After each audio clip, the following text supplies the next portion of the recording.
महाराष्ट्र का एकमात्र double Guinness world record holder Somaiya MSPM group of institutions प्रस्तुत करता है।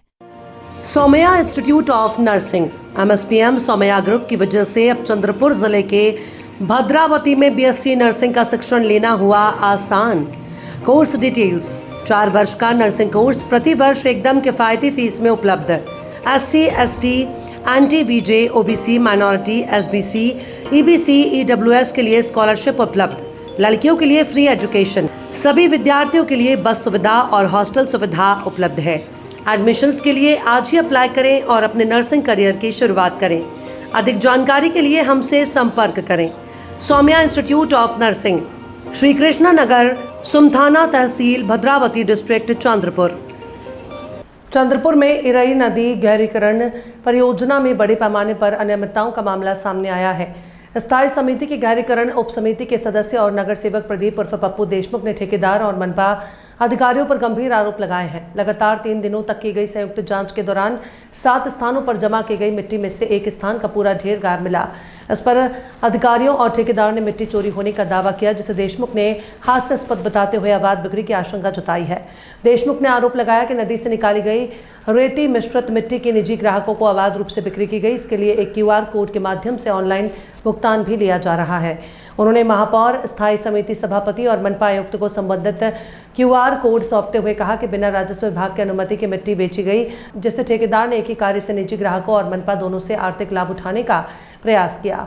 मामले में आंकड़ों की विसंगति ने भी संदेह को और गहरा कर दिया है। पाट बंधारे विभाग के अनुसार अप्रैल 2026 तक केवल 42.724 TCM गाद निकाली गई, जबकि मनपा के रिकॉर्ड में यह आंकड़ा 121.112 TCM दर्शाया गया। साथ ही विभाग ने यह भी स्पष्ट किया कि नदी के पात्र में ही डाली गई मिट्टी को गहरीकरण कार्य में शामिल नहीं किया जा सकता। देशमुख ने ट्रैक्टर और हाईवा वाहनों से निजी लोगों को मिट्टी सप्लाई किए जाने के फोटो और वीडियो सबूत भी सौंपे हैं। पूरे मामले की निष्पक्ष जांच कर दोषियों पर कड़ी कार्रवाई की मांग की गई है। जिल्हा प्रशासनातर्फे महानगरपालिकेच्या मार्फत जे इरई नदीच्या खोलीकरणाचे काम सुरू आहे, त्या खोलीकरणाच्या कामाची पाहणी 3 दिवस महानगरपालिकेचे अभियंता श्री आशिष भारती यांच्यासोबत मी केली। या खोलीकरणाच्या पाहणीकडे लक्ष देण्यासाठी स्थायी समितीने जी उपसमिती तयार केली आहे, त्या उपसमितीचा सदस्य म्हणून मी ही पाहणी केली। ही पाहणी करताना अनेक गंभीर गैरप्रकार या ठिकाणी निदर्शनास आलेले आहे। या ठिकाणी खोलीकरणाच्या नावाखाली पुन्हा एकदा शासनाच्या निधीची लूट सुरू आहे। खोलीकरण नावापुरतं दिसत आहे, मात्र त्याच्यामध्ये ज्या पद्धतीचं मोजमाप करण्यात आलं ते अतिशय गंभीर प्रकारातलं आहे। कारण की या ठिकाणी पाटबंधारे विभागाने जी माहिती दिली, एप्रिल 2026 मध्ये 42 TCM माती काढल्याचं पाटबंधारे विभागाचं म्हणणं आहे। त्यापैकी 14 TCM माती नदीच्या पात्रातच टाकली। त्यामुळे कंत्राटदाराला एप्रिल महिन्याचे 28 TCMचे पैसे द्यावे, 1000 क्युबिक मीटरचे पैसे द्यावे, अशा पद्धतीचा अहवाल पाटबंधारे विभागाचा आहे।